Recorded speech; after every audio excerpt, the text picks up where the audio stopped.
Sa PBA naman, ang Magnolia Hotshots ang unang kuponan na nag-advance sa semifinals ng ongoing Commissioner's Cup pagkatapos talunin ang TNT Tropang Giga kagabi, 109-94.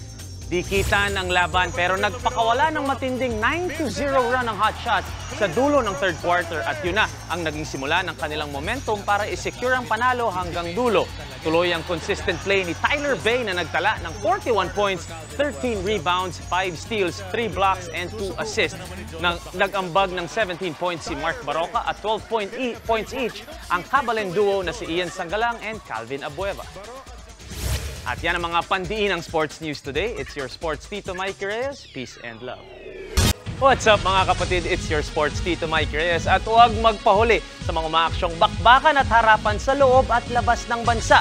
Para sa mga pandiin ng sports news, mag-follow at mag-subscribe sa social media pages ng News 5. Alam nyo na ha? Peace and love.